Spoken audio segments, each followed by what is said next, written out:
Alléluia, alléluia. Shalom, shalom. Bonsoir, peuple de Dieu. Bonsoir, bonsoir. Excusez-nous les retards. On a eu un petit souci technique. C'est ainsi que nous n'avons pas pu démarrer notre direct à l'heure. Je vous souhaite la bienvenue à notre tranche, la CRC, sur vous de ce soir. Oh, je crois de tout mon cœur que ce soir, une personne va encore être bénie. Une personne va encore être édifiée. Et Jésus est glorifié. Alléluia pendant ce moment. Glory, glory, glory. Alléluia. Nous bénissons le Seigneur, nous bénissons notre Père. Merci Abba Père pour ce jour. Merci Abba pour ce moment que tu nous donnes pour partager encore la parole de ta grâce. Père, nous proclamons que Jésus prend toute la place dans le cœur de tes enfants. Nous proclamons que le Saint-Esprit révèle Jésus, il glorifie Jésus et nous sommes édifiés, Seigneur Dieu, bâtis sous le fondement de ton amour, Papa. Louange et gloire à toi pour ce que tu as accompli pendant ce moment, pour les vies que tu libères, Seigneur Dieu, pour le signe et prodige que tu as accompli, Papa, pour accompagner ta parole. Oh, à toi la gloire au siècle de siècle en Jésus. Alléluia, alléluia. Quelqu'un est-il dans la joie de ce soir?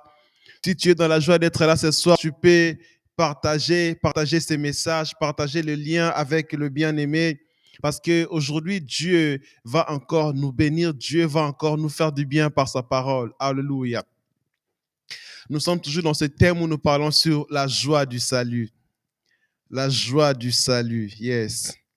Et nous sommes toujours dans ce contexte de Psaume 34, 6, où la Bible déclare que ceux qui tournent le regard vers lui rayonnent de joie et leur visage ne se couvre pas de honte. Alors, dès le début, nous avons commencé par expliquer que dans ce passage, dans Psaume 34, 6, il est question de regarder à Jésus, il est question de regarder à ce qu'il a accompli pour nous, il est question de regarder à son œuvre de la croix, parce qu'en regardant à Jésus, il transforme notre honte. Lorsque nous regardons à Jésus, bien-aimé, il transforme notre honte en joie. Il nous réveille de joie. Et nous avons parlé mardi dernier de la joie du salut, de comment le Seigneur Jésus, lorsqu'il avait en vue les souffrances, lorsqu'il avait en vue le produit, les résultats de ce qui allait suivre, la gloire qui allait suivre ces souffrances, alors il a accepté d'aller à la croix parce qu'il avait en vue notre salut. Il avait en vue toi et moi. Il nous avait vus à l'avance et il s'est réjoui. Alors c'est pour ça qu'il a enduré la croix. Yes, yes. Oh, je bénis le Seigneur. Ce soir, alors, nous allons continuer dans ce thème. Nous allons continuer. Nous allons parler. Nous allons aborder la joie du salut. Quelqu'un peut-il prendre sa Bible dans Ésaïe 62, versets 1 à 5. Nous sommes dans Ésaïe chapitre 62, versets 1 à 5. Je lis au nom de Jésus. La Bible dit ceci. Pour l'amour de Sion, je ne me tairai point. Pour l'amour de Jérusalem, je ne prendrai point de repos jusqu'à ce que son salut presse comme l'aurore et sa délivrance comme un flambeau qui s'allume. Alors les nations verront ton salut et tous les rois ta gloire. Et l'on t'appellera des noms nouveaux que la bouche de l'Éternel déterminera. Oh, j'aime cette parole. Tu seras une couronne éclatante dans la main de l'Éternel, un turban royal dans la main de ton Dieu. On ne te nommera plus délaissé, on ne nommera plus ta terre désolation, mais on t'appellera mon plaisir en elle. Et l'on appellera ta terre épouse, car l'Éternel met son plaisir en toi et ta terre aura un époux. Comme un jeune homme s'unit à une vierge, ainsi tes fils s'uniront à toi. Comme la fiancée fait la joie de son fiancé, ainsi tu feras la joie de ton Dieu. Alléluia. Je rappelle que nous sommes en train de parler sur la joie du salut. La joie du salut. Dans ce passage ici, le prophète Ésaïe est en train de prophétiser, comme nous avons dit, que tout ce que les prophètes ont dit, dans leurs paroles, il y a des choses qui pointaient sur Christ. L'essentiel pour nous dans les paroles des prophètes, c'est ce qui pointe à Jésus, ce qui pointe à son œuvre achevée ainsi qu'à sa personne. Alors dans ce passage ici, le prophète Ésaïe était en train de parler concernant Christ. Nous allons examiner ensemble dans quelle mesure cette parole, cette prophétie d'Ésaïe nous dirigeait à Christ. Alors ici, Ésaïe est en train de parler de l'amour de Dieu pour Sion. Il est en train de parler de l'amour de Dieu pour Sion. Souvenez-vous que nous avons dit mardi dernier que Sion parle de notre position en Christ. Sion parle de notre identité en Christ. Nous devons savoir que lorsqu'on parle de Sion dans la prophétie, il s'agit d'une appellation qui désigne les croyants en Christ. Est-ce que je peux avancer ce soir? Sion, c'est le croyant en Christ. Sion, c'est la position du croyant. Sion, c'est l'héritage du croyant. C'est notre localisation en Christ. Bien aimé, j'aimerais encore nous dire ce soir que, étant en Christ, nous sommes actuellement à Sion. Nous sommes actuellement à Sion, la cité céleste, la Jérusalem d'en haut. L'auteur de l'épître aux Hébreux, au chapitre 12, verset 22, il est en train d'affirmer que nous ne nous sommes pas approchés d'une montagne qui pouvait être embrasée. Nous ne nous sommes pas approchés d'une montagne qui pouvait être embrasée à l'instar du mont Sinaï. Lorsque Moïse recevait la loi, on dit que la montagne était embrasée. Mais nous nous sommes approchés d'une montagne, oh Kayabada. Nous nous sommes approchés de Sion, de la Jérusalem céleste, la Jérusalem d'en haut. Bien-aimé, alors que tu es en Christ, tu es à Sion, bien-aimé. Tu es à Sion. Tu es positionné dans la Jérusalem céleste. Est-ce que je peux avancer? Est-ce que je peux avancer? Bien-aimé, Sion parle de notre position céleste. Est-ce que je parle à quelqu'un ce soir? Bien-aimé, lorsque tu es en Christ, tu ne cours pas vers le ciel. Parce qu'aujourd'hui, il y a beaucoup d'enfants de Dieu qui sont en fait comme... C'est comme si pour eux, Jésus ne compte pas. Tout ce qui compte pour eux, c'est le ciel. Tout ce qui compte pour eux, c'est le ciel. Bien-aimé, le ciel n'est pas le point d'arrivée. Le ciel n'est pas la finalité de la vie chrétienne, mais le ciel est le point de départ de notre marche en Christ. Le ciel est le point de départ de notre marche en Christ. Bien-aimé, le ciel, ce n'est pas une promesse après ta mort, mais le ciel est notre réalité en Christ maintenant. La Bible dit que Dieu, alors puisqu'il est riche en bonté et en amour, il nous a ressuscités ensemble avec Christ et nous a fait asseoir avec lui dans le lieu céleste. Bien-aimé, la marche en Christ, tu la commences dans le lieu céleste. La marche en Christ, tu la étant positionné avec Christ dans les lieux célestes. Alors le ciel à la fin, bien-aimé, le ciel à la fin, c'est une promesse en fait vaine. Si quelqu'un te dit, je prie pour toi, ma prière pour toi, c'est que tu puisses au moins gagner le ciel à la fin. Bien aimé, cette personne est en train de te mentir parce que le ciel, ce n'est pas la finalité, mais le ciel, c'est là où tu commences. Lorsque tu es en Jésus, la Bible dit que nous sommes nés d'en haut. Alléluia. Tu es né d'en haut. Tu es né d'en haut. Donc le ciel, c'est ta provenance. C'est ton point de départ. Ça, ce sont les merveilles de Sion. Et la Bible dit ici dans Ésaïe, pour l'amour de Jérusalem, je ne prendrai point de repos. Je ne prendrai point de repos. Bien aimé, Dieu avait promis de ne point prendre du repos jusqu'à ce que l'homme soit sauvé.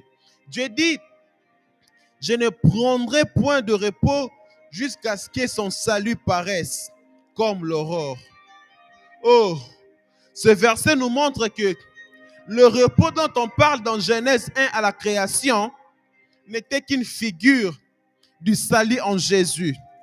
Lorsqu'on dit que Dieu se reposa là-bas, cela nous amenait à voir comment Dieu allait se reposer après avoir sauvé l'homme. Comment Dieu allait se reposer. Dans Hébreux 4, verset 1 à 11, on nous décrit ce repos. On nous montre que c'est ce repos Christ bien-aimé.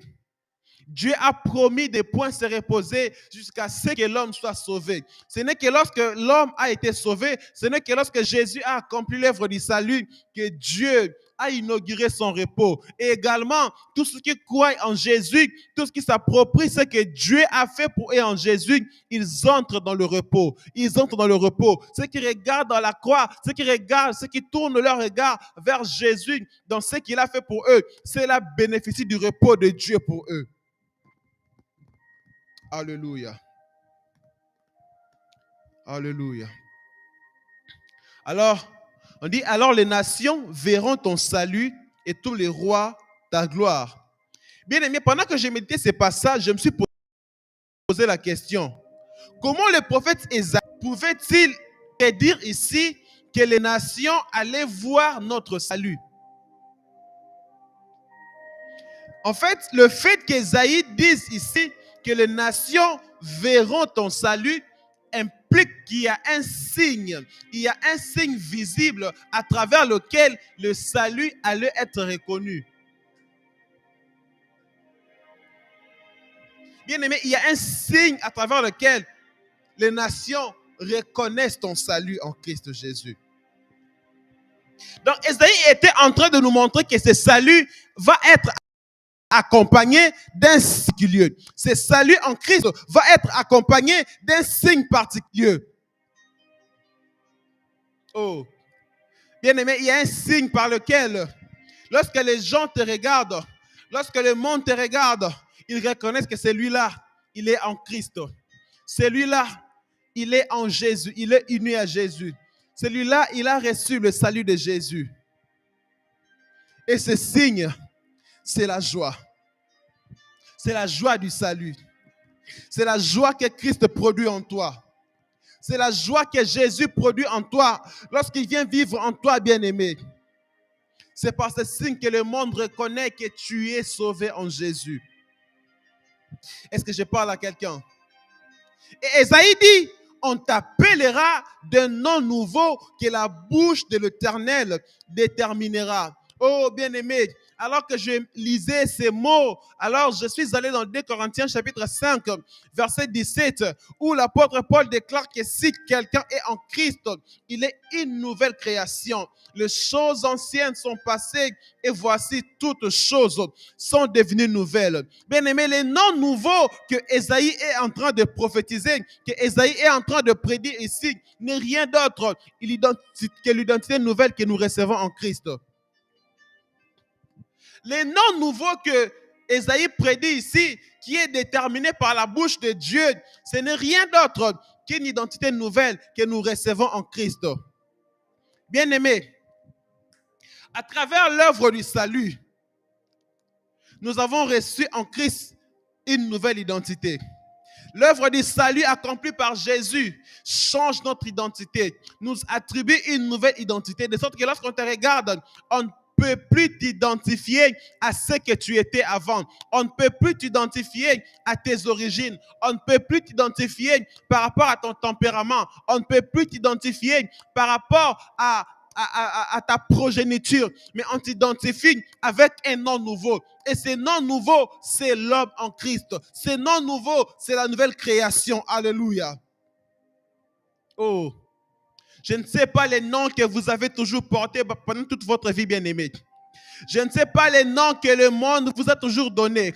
Je ne sais pas l'étiquette qu'on vous a toujours collée dans votre vie. Je ne sais pas l'identité que vous avez toujours portée pendant votre vie. Mais ce soir, je viens vous annoncer que Jésus, à travers ce qu'il a accompli pour vous, il a changé votre identité. Il a changé votre identité. Et il est temps pour vous de vous approprier l'identité nouvelle que vous avez reçue en Jésus. Il est temps pour quelqu'un ce soir de s'approprier la nouvelle identité qu'elle a reçue en Jésus.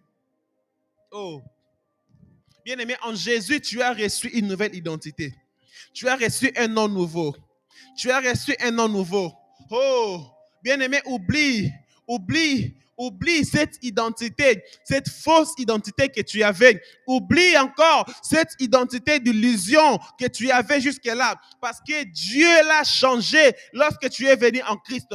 Dieu a changé ton identité lorsque tu es entré en Christ. Dieu l'a changé. Dieu l'a changé à la mazé et kamalero sata. Yes. Bien aimé, ce que vous êtes aujourd'hui n'est déterminé ni par votre passé, ni par vos origines, ni par ce que les gens pensent de vous. Mais ce que vous êtes est déterminé par celui qui vous a recréé en Jésus. J'aime beaucoup ce verset, Ephésiens 2:10, qui dit « Nous sommes son ouvrage, ayant été créés en Christ Jésus ». La version amplifiée dit « Ayant été recréés en Christ Jésus ». Yes, en Christ Jésus, bien-aimé, il t'a recréé. En Jésus, tu n'es pas une version améliorée de ce que tu étais avant de venir à Christ. En Christ Jésus, tu n'es pas une version optimisée de ce que tu étais dans le monde. En Christ Jésus, tu n'es pas une version améliorée ou encore réadaptée. Non, non, non, non, non, non, non. En Christ Jésus, tu es une nouvelle création. Tu as été recréé à nouveau. Tu as été recréé à nouveau. Une nouvelle création signifie qu'une créature qui n'a pas de passé, une créature sans précédent, une créature qui n'a jamais existé auparavant, que le monde n'a jamais vu auparavant. Oh, je prie ce soir, alors que tu t'appropries ton identité en Christ, que le monde puisse commencer à contempler cette nouvelle espèce d'homme qu'il n'avait jamais vu auparavant, au nom de Jésus. À la base. Alléluia. Alléluia. Et ensuite, Esaïe dit, tu seras une couronne éclatante dans la main de ton Dieu. Lorsqu'il parle de couronne éclatante ici, nous allons dans 1 Pierre 2, versets 9 à 10. 1 Pierre chapitre 2, versets 9 à 10, où l'apôtre Pierre est en train de décrire notre identité en Christ. L'apôtre Pierre est en train de décrire ici notre valeur en Christ. Notre valeur en Christ. Il dit, vous au contraire, vous êtes une race élue, un sacerdoce royal, une nation sainte, un peuple acquis, afin que vous annonciez le vertu de celui qui vous a appelé de ténèbres à son admirable lumière. Vous qui autrefois n'étiez pas un peuple et qui maintenant êtes le peuple de Dieu. Vous qui n'aviez pas obtenu miséricorde et qui maintenant avez obtenu miséricorde. Bien-aimés, j'aime beaucoup la splendeur avec laquelle l'apôtre Paul décrit dans ces versets ici le croyant en Christ. Bien-aimés, ce verset démontre la valeur que nous avons aux yeux de Dieu. Moi, je ne sais pas la valeur que tu t'attribues toi-même quand tu te regardes. Vous savez, il y a des gens, bien qu'ils soient en Christ, ils ne sont pas contents d'eux-mêmes. C'est-à-dire que quand ils se regardent, ils se disent qu'ils voient l'aide qu'ils soient. Bien-aimé, en Christ Jésus, tu as de la valeur. En Christ Jésus, Dieu te valorise. Il dit, vous êtes une race élue. Une race élue. Tu n'es pas n'importe qui, bien-aimé, mais tu es élu par Dieu. Parce que Dieu a élu Christ. Dieu a choisi Christ. Orahaya. Dieu a choisi Christ pour le faire porter sa gloire. Et comme tu es en Christ, tu es aussi élu en Christ. Comme tu es en Christ, tu es élu avec lui. Comme tu es en Christ, l'élu de Dieu, tu es élu avec lui. Tu es élu en lui, bien-aimé. Tu es élu en lui. En Christ Jésus, tu es un sacerdoce royal. Oh, nous sommes ce royaume de prêtres qui offre à Dieu des sacrifices agréables, des sacrifices qui lui plaisent. Alléluia. Nous sommes une nation sainte. Vous savez, quand on parle de sacerdoce royal, ça renvoie non pas au sacerdoce de Moïse, non pas au système de culte de Moïse où on offrait des sacrifices auxquels Dieu ne prenait pas plaisir. Parce que Jésus, quand il vient dans le monde, il dit, tu n'as voulu ni sacrifice, ni holocauste, mais tu m'as formé un corps. Donc cela implique que le seul sacrifice auquel Dieu prend plaisir, c'est Christ. Alors nous sommes en Christ. Nous sommes ce sacerdoce royal. Et le sacrifice que nous lui offrons, c'est la louange, c'est la reconnaissance de ce qu'il a fait pour nous en Christ. Nous lui offrons cela et c'est le sacrifice auquel Dieu prend plaisir. Il dit, vous êtes une nation sainte. Une nation sainte. Bien-aimé, en Christ Jésus, tu es une nation sainte. Tu es mise à part. Tu es un saint. Un saint, ce n'est pas une personne morte qui a été canonisée par l'Église. Tu ne deviens pas saint après ta mort, mais tu es saint lorsque tu places ta confiance en l'œuvre achevée de Jésus. Tu n'es pas saint parce que tu as arrêté de faire le mal. Tu n'es pas un saint à cause de tes performances, mais tu es saint à cause de ta foi dans le sacrifice de Christ qui nous a sanctifiés une fois pour toutes. Alléluia. Est-ce que je parle à quelqu'un? Est-ce que je parle à quelqu'un? Et j'aime le verset 4, toujours dans Ésaïe. Le prophète dit, on ne te nommera plus délaissé, on ne nommera plus ta terre désolation, mais on t'appellera mon plaisir en elle. Bien-aimé, tu es le plaisir de Dieu. Dieu trouve son plaisir en toi. Vous savez pourquoi? Dieu trouve son plaisir en toi parce que tu es en Christ. Dieu trouve son plaisir en toi parce que tu es dans son Fils bien-aimé. Lorsque Jésus est allé au baptême, on dit que Dieu le Père a parlé. Il a dit, celui-ci est mon fils bien-aimé en qui j'ai mis toute mon affection. Celui-ci est mon fils bien-aimé qui accomplit tout mon plaisir. Avant que Jésus n'ait fait quoi que ce soit, Dieu le Père avait trouvé son plaisir en lui. Alors toi également, puisque tu es en Jésus, c'est lui en qui le Père a trouvé son plaisir. Alors Dieu trouve son plaisir en toi. Tu es le plaisir de Dieu. Est-ce que je parle à quelqu'un? Tu es le plaisir de Dieu. Ephésiens 1:6 dit, nous sommes acceptés dans le bien-aimé. Nous sommes agréables à Dieu. Lorsque Dieu regarde à Christ, il te voit en lui. Lorsqu'il te regarde, il voit Christ en toi. Alors, il ne peut que prendre plaisir en toi. Et le verset 5 dit, comme un jeune homme s'unit à sa fiancée, comme la fiancée fait la joie de son fiancé, tu feras la joie de ton Dieu. Il annonce à Sion, il annonce à Jérusalem qu'elle fera la joie de son Dieu. Bien-aimé, cette parole de prophétie a été accomplie par Christ. Cette parole a été accomplie dans l'œuvre achevée de Christ. Hébreux 12:1-3 dit que Jésus, en vue de la joie qui lui était réservée, il a accepté, il a souffert la croix. Bien-aimé, Jésus a accompli cette parole de sorte qu'aujourd'hui, nous faisons sa joie. Nous faisons la joie de Christ. Vous savez, quand je lis ces passages de Hébreux 12:1-3, en fait, l'image qui me vient en vie, c'est l'image. C'est comme dans beaucoup de pays, lorsque tu veux te marier à une femme, on va te demander de payer une dot. Et souvent, ce sera un montant un peu élevé. Donc, lorsque l'époux va verser la dot à sa belle famille, en fait, bien qu'il va endurer, bien qu'il va travailler pour gagner de l'argent, pour aller payer tout ce qui lui est demandé, en fait, bien que cela sera comme une charge pour lui, mais il va le faire de plein, en fait, avec joie.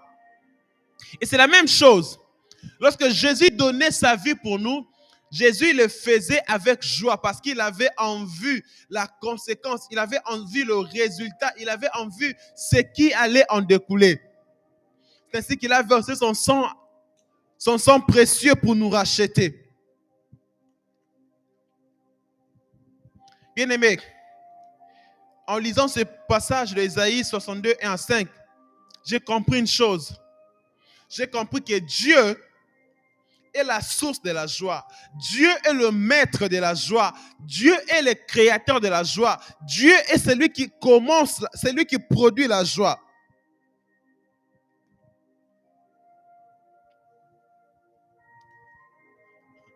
Toujours dans l'Ancien Testament, dans Cantique chapitre 2, verset 4, là-bas,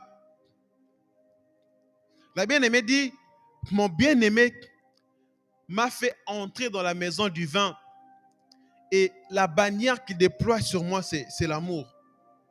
Cantique 2, 4. La bien-aimée qui parle de son bien-aimé disant que mon bien-aimé m'a fait entrer dans la maison du vin et la bannière qu'il déploie sur moi, c'est l'amour.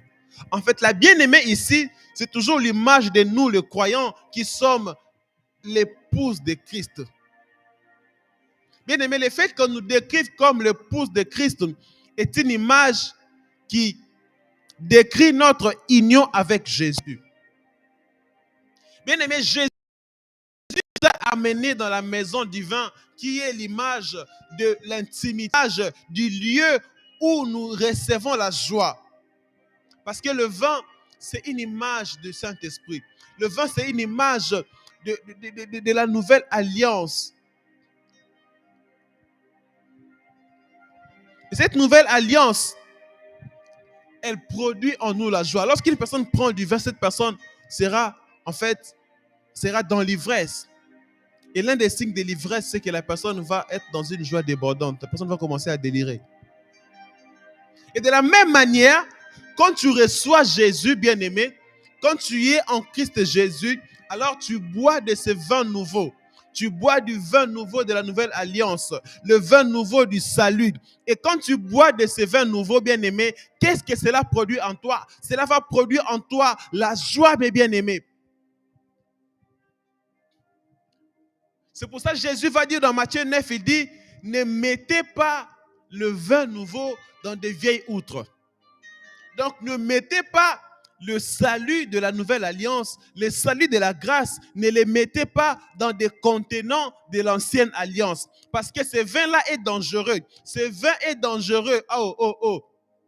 Ce vin est tellement dangereux que lorsqu'il va commencer à produire des bulles, alors ça va faire éclater les vieilles outres. Bien-aimés, la joie de l'esprit que nous avons reçue en Christ est tellement débordante que si tu es habitué à vivre avec la mentalité de l'Ancien Testament, avec la mentalité de la loi, il te sera impossible de l'expérimenter parce que cela va te nuire, parce que cela va faire éclater les vieilles outres. Bien-aimé, la joie de l'esprit ne va pas de pair avec la religion. La joie de l'esprit, la joie du salut ne marche pas de pair avec le légalisme. La joie du salut ne marche pas de pair avec les traditions des hommes, bien-aimés. Si tu veux expérimenter la joie du salut, il faut que tu puisses placer ce vin nouveau dans des outres neuves. Et les outres neuves, c'est le Nouveau Testament. Les outres neuves, c'est ce que Jésus a accompli pour nous. Si tu veux expérimenter la joie du salut, il faut que tu apprennes à te reposer dans ce que Jésus a fait pour toi. Quand tu te reposes dans l'œuvre achevée de Christ, bien-aimé, alors tu seras H24 en train d'expérimenter la joie du salut. Je parle à quelqu'un. Est-ce que je parle? Alors, être unis à Jésus nous a fait entrer dans la maison de Dieu. Être unis à Jésus nous a fait entrer dans les choses intimes de Dieu. Être unis à Jésus nous a amené à savourer les choses intimes de Dieu. Alors, l'une des choses intimes de Dieu que nous avons reçues au moment du salut, c'est que nous avons reçu la joie. Et cette joie, c'est Dieu lui-même qui l'a produit en nous.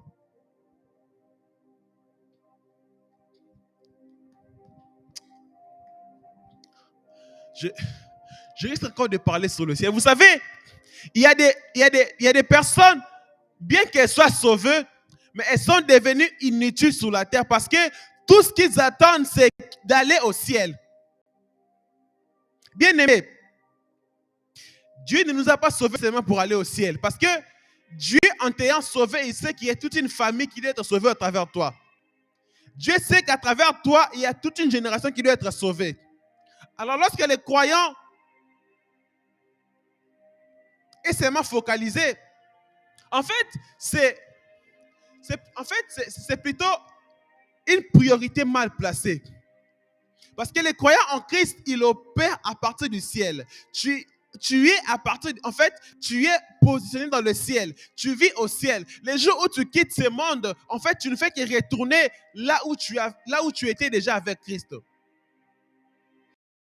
Mais moi, je ne comprends pas pourquoi les croyants en Christ aujourd'hui, nous sommes en fait, ne venons même pas rester. Il y en a qui ne veulent plus travailler parce qu'ils veulent aller au ciel. Bien aimé, si c'est pour aller au ciel seulement que Dieu nous a sauvés, il nous aurait tués au moment du salut. Mais Dieu nous laisse sur terre parce qu'il a une mission à accomplir sur nous ici au ciel. C'est par nous que Dieu impose le ciel sur la terre, bien aimé. C'est par nous que Dieu impose le ciel sur la terre. Est-ce que je parle à quelqu'un? Alléluia. Oh, Shataka Baho Sabahaya. Rebaha Sobrahande de Bosch. Bien aimé, la joie du salut, c'est ce qui fait que tu expérimentes le ciel sur la terre maintenant même là. En Christ, nous ne prions pas pour aller au ciel. Parce que Dieu, lorsque tu viens en Christ, il te donne tout ce qu'il faut. En fait, les gens risquent de mal me comprendre.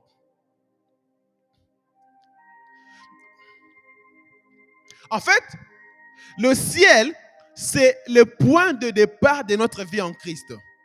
Vous voyez? C'est là que nous commençons notre marche en Christ. Alors, lorsque le croyant est conscient de cela, il va opérer avec la mentalité du ciel sur la terre. Quelqu'un m'a compris? Quelqu'un me comprend jusque-là? Oh, la joie du salut. La joie du salut. Bien-aimé, j'ai pris ce soir que rien ne t'empêche d'expérimenter la joie du salut. Que rien ne t'empêche ce soir de marcher dans la joie du salut. Parce qu'il y a plusieurs, bien qu'ils soient en Christ, mais ils ne jouissent pas de la joie du salut. Ils n'expérimentent pas le repos que Jésus a promis. Ils n'expérimentent pas cette joie du salut. Bien-aimé, tu ne peux pas expérimenter la joie du salut aussi longtemps que ton regard est tourné ailleurs. Parce que Psaume 34, 6 dit que ce n'est que ceux qui tournent leur regard vers lui dont le visage rayonne de joie. Alors, comment veux-tu que ton visage rayonne de joie aussi longtemps que ton regard est placé ailleurs? Comment veux-tu que ton visage rayonne de joie alors que ton regard est placé sur ta poche? Ton regard est placé sur la loi de Moïse. Ton regard est placé sur tes performances. Ton regard est placé dans la religion et non pas sur Christ. Nos visages ne peuvent rayonner de joie que lorsque notre regard est placé sur Christ. Nous ne pouvons expérimenter la joie du salut, la plénitude de la joie en Christ, que lorsque notre regard est placé sur la personne de Christ et lui seul. J'aimerais qu'on puisse lire un passage, Luc chapitre 10, versets 17 à 24. J'aime beaucoup ce passage. Luc chapitre 10, versets 17 à 24. Aïe, aïe, la, la, la, bâche. Je lis au nom de Jésus. Les 70 revinrent avec joie, disant, Seigneur, les démons même nous sont soumis en ton nom. Jésus leur dit, je voyais Satan tomber du ciel comme un éclair. Voici, je vous ai donné le pouvoir de marcher sur les serpents et les scorpions, sur toute la puissance de l'ennemi, et rien ne pourra vous nuire. Cependant, ne vous réjouissez pas de ce que les esprits vous sont soumis, mais réjouissez-vous de ce que vos noms sont écrits dans le ciel. En ce moment même, Jésus tressaillit de joie par le Saint-Esprit et il dit, je te loue, Père, Seigneur, du ciel et de la terre, de ce que tu as caché ces choses aux sages et aux intelligents et de ce que tu les as révélées aux enfants. Oui, Père, je te loue de ce que tu l'as voulu ainsi. Toutes choses m'ont été données par mon Père et personne ne connaît qui est le Fils si ce n'est le Père, ni qui est le Père si ce n'est le Fils. Et c'est lui à qui le Fils veut le révéler. Et se tournant vers les disciples, et il leur dit en particulier, heureux les yeux qui voient ce que vous voyez, car je vous dis que beaucoup de prophètes et de rois ont désiré voir ce que vous voyez et ne l'ont pas vu, entendre ce que vous entendez et ne l'ont pas entendu. Bien-aimés, dans ce passage ici, Jésus avait envoyé les disciples en mission, les 70 disciples, et ils reviennent vers lui, le cœur heureux, ils disent, Seigneur, si tu étais là pour voir combien les démons étaient en train de partir lorsqu'on invoquait ton nom, comment les malades étaient guéris, comment même on a ressuscité des morts. Ils étaient dans la joie.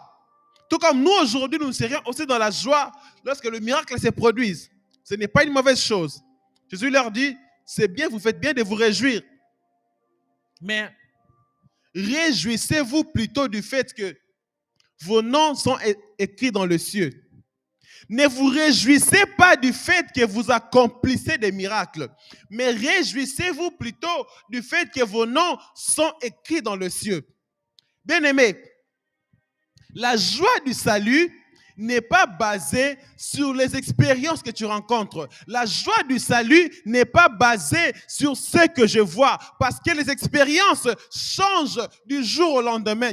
Bien-aimé, quand tu es sauvé en Jésus, ce n'est pas tous les jours que tu vas ressentir de la chair de poule. Ce n'est pas tous les jours que tu verras des choses apparaître. Ce n'est pas tous les jours que tu expérimenteras des miracles. Mais le fait que ton nom soit écrit dans le ciel, bien-aimé, c'est une réalité qui ne changera pas. Oh, bien-aimé, en Christ Jésus, nous marchons par la foi et non pas par les sentiments. Nous ne marchons pas par ce que nous ressentons, parce que ce que nous ressentons peut varier d'un jour à l'autre, mais ce que nous sommes en Jésus ne changera jamais. Ce que nous sommes en Jésus ne changera jamais. Bien-aimé, fais le choix aujourd'hui de ne pas marcher par les sensations. Fais le choix aujourd'hui de toujours croire en Dieu, même quand tu prieras et que tu ne verras rien. Fais le choix, bien-aimé, de toujours te réjouir en Christ, même lorsque tu prieras pour ces problèmes et que tu ne verras rien.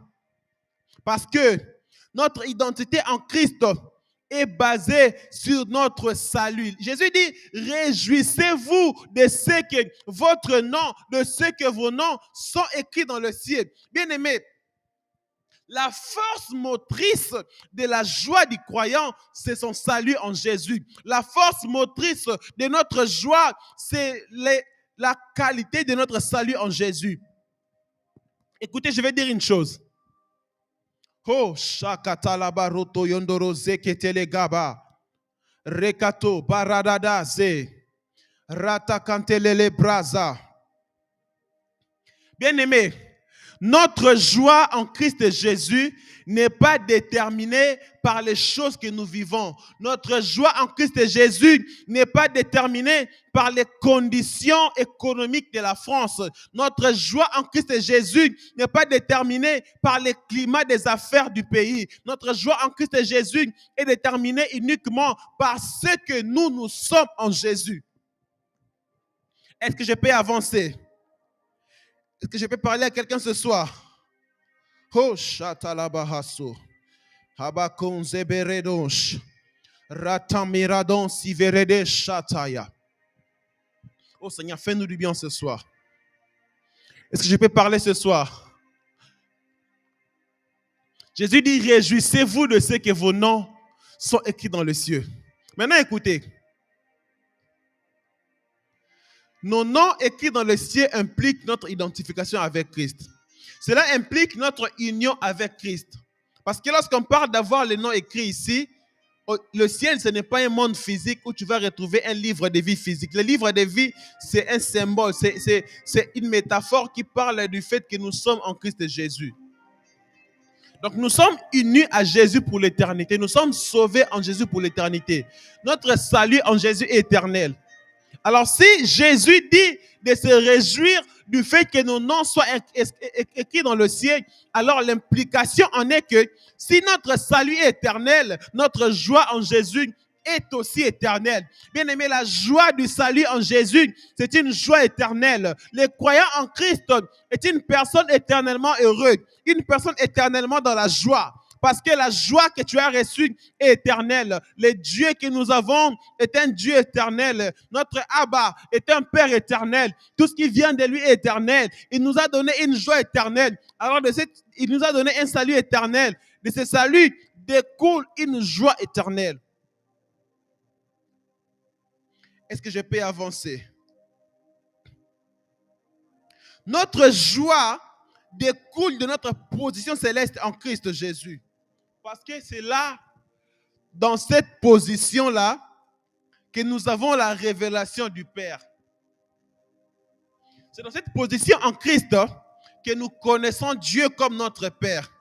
C'est là que nous connaissons le Fils. C'est là que nous voyons le Père dans le Fils et le Fils dans le Père. C'est de là que nous rendons culte à Dieu. C'est de là que nous... Oh, Kalabaso, Telebehashaya. C'est de là que nous rendons à Dieu l'adoration parfaite. Christ a dit, l'heure vient et elle est déjà venue où les vrais adorateurs adoreront le Père en esprit et en vérité. Bien aimé, l'adoration parfaite, l'adoration véritable, c'est quand tu vois Dieu comme ton Père en Christ Jésus. C'est quand tu as la révélation de Dieu comme ton Père en Christ Jésus. Alléluia.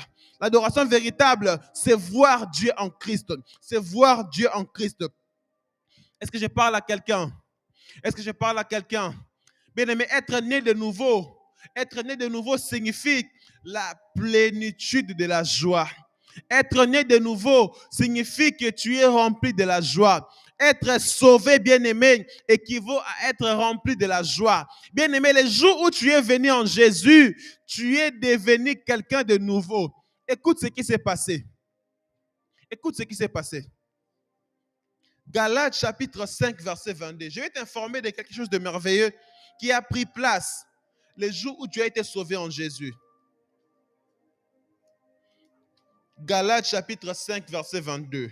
Oh, oh, chatalarabassia.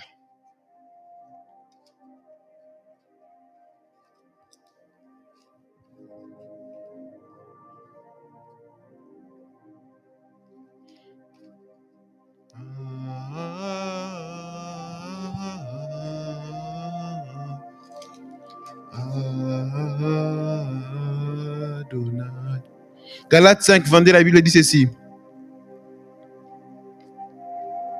Mais le fruit de l'esprit, c'est l'amour, la joie, la paix, la patience, la bonté, la bienveillance, la foi, la douceur, la maîtrise de soi. Dans ce passage ici, l'apôtre Paul est en train de nous décrire le fruit de l'esprit. Lorsqu'on dit fruit de l'esprit ici, il s'agit du fruit de ton esprit humain recréé. C'est le fruit de ton esprit uni à l'esprit de Christ. On l'appelle fruit parce que c'est un produit. C'est le produit du caractère de Dieu uni à toi. C'est le produit de ta nouvelle nature en Christ Jésus. Maintenant, l'apôtre Paul décrit ces fruits. Il dit, c'est l'amour, la joie, la paix, la patience, la bonté, la bienveillance, la foi, la douceur, la maîtrise de soi. C'est-à-dire que la nature de Dieu à l'œuvre en toi, elle se manifeste de 9 manières. La nature de Dieu en toi, ou encore le produit de ce que ton esprit uni à Dieu donne, ce sont ces choses. Et parmi elles, on décrit la joie. Bien aimé, le fruit de l'esprit, c'est quelque chose d'inhérent à toi. C'est quelque chose qui réside en toi, quelque chose de permanent en toi en Christ Jésus. On ne prie pas pour avoir le fruit de l'esprit, mais on prie plutôt pour prendre conscience de cela et le manifester. Tu vas remarquer que plus tu prends conscience de Christ en toi, plus tu prends conscience des choses de l'esprit qui sont à l'œuvre en toi, plus tu vas commencer à produire de manière naturelle le fruit de l'esprit. Plus tu vas commencer à manifester de manière naturelle l'amour, la paix, la joie. Maintenant, ce que moi j'aime, c'est le fait qu'ici, on nous décrive la joie comme faisant partie intégrale de ce caractère. Oh. On cite ici la joie comme une partie de ses fruits. Bien-aimé, laisse-moi t'informer ce soir que la joie fait partie de toi. Bien-aimé, la joie fait partie de toi. Le jour où tu es venu à Christ, tu es devenu un esprit joyeux. Oh, maman, dès le jour où tu as mis tes pieds en Christ, où tu as été uni à Christ, bien-aimé, la joie a été implémentée dans ton esprit. La joie a été installée dans ton esprit. La joie fait partie intégrante de ta vie. Oh, je déclare sur une personne ce soir que la joie ne te quittera jamais. La joie ne te quittera jamais. Peu importe les circonstances, peu importe les temps difficiles, la joie du Seigneur sera ton partage. La joie du Seigneur est ta force. Oh, Rabassine de Brassa. La joie du Seigneur est ta force. La joie du Seigneur est ta force. Au nom de Jésus, tu as reçu la plénitude de la joie. Tu as reçu la plénitude de la joie. Ton visage ne sera jamais dans la confusion. Ton visage ne sera jamais froissé. Parce que la joie éternelle est ton héritage en Christ. La joie éternelle est ton partage en Christ. Reçois la joie du Seigneur. Manifeste-la et propage-la autour de toi. Cette joie que produit l'Esprit de Dieu en toi. Bien-aimé, en Christ Jésus, tu n'es ni mélancolique, tu n'es ni sanguin, tu n'es ni trapu, mais en Christ Jésus, tu es un esprit joyeux. Parce que ta joie à toi ne dépend pas de ton tempérament. Ta joie à toi ne dépend pas de ton humeur. Ta joie à toi ne dépend pas de tes nuits. Ta joie à toi ne dépend pas de comment tu te réveilles. mais ta joie dépend de ta position en Christ. Oh, j'aime beaucoup ce verset dans Psaume qui dit que celui qui siège au ciel rit. Celui qui siège au ciel rit. Alabaso payata. Puisque tu sièges au ciel, puisque tu es quelqu'un du ciel, puisque tu es céleste, alors la joie céleste est ton partage. Je déclare sur une personne ce soir que la joie céleste est ton partage, que la joie céleste, la joie en Christ, la joie surnaturelle, elle inonde ta vie. Elle inonde ta vie. La joie surnaturelle, elle inonde ta vie. Les gens seront étonnés de te voir. Les gens te regarderont, ils se diront, on ne comprend pas ce qui se passe dans ta vie. Nous ne comprenons pas. Tu es devenu rayonnant de joie. Mais dis-nous, qu'est-ce qui se passe? Qu'est-ce qui se passe? Et tu leur diras, j'ai rencontré un homme dans ma vie. J'ai rencontré un homme. J'ai rencontré Jésus. Et depuis qu'il vit en moi, je ne comprends pas. Ma vie à moi est devenue un débordement de joie. Un débordement de joie. Oh, je prie ce soir pour un débordement de joie dans toutes les familles de la CRC. Je prie ce soir pour un débordement de la joie de l'esprit dans la vie de tous qui nous suivent en direct.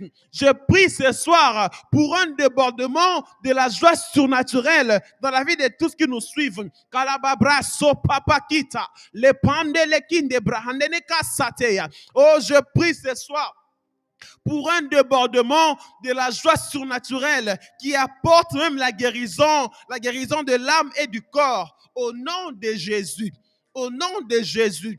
Mama mazo, mama machata qui a dadadadadabase. Au nom de Jésus.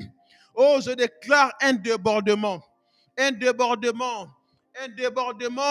de la joie. Et amassé. Le psalmiste dit, il y a de la joie dans ta présence.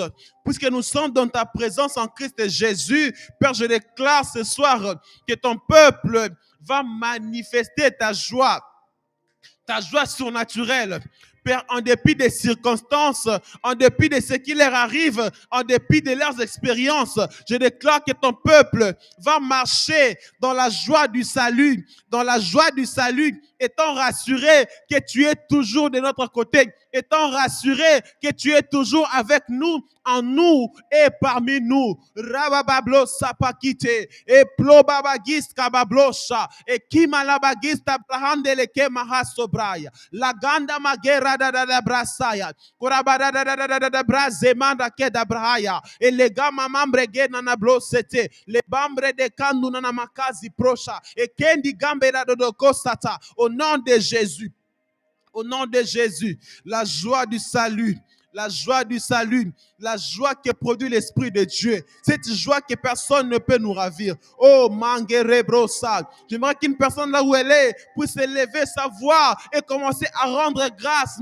au Père des Lumières, rendre grâce à Abba pour la joie qu'il nous donne, pour la joie du salut. Élève ta voix, ne t'étais pas, élève ta voix là où tu es. Rends grâce au Père, rends-lui grâce pour la joie du salut, rends-lui grâce pour la joie d'être trouvé en Christ.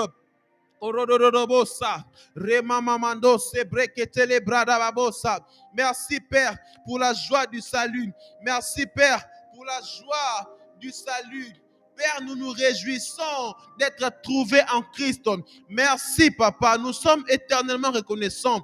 Oh, mangere de braze kenenene mazakata la bashaya. La gana magela barote kanamana nene manana kosate.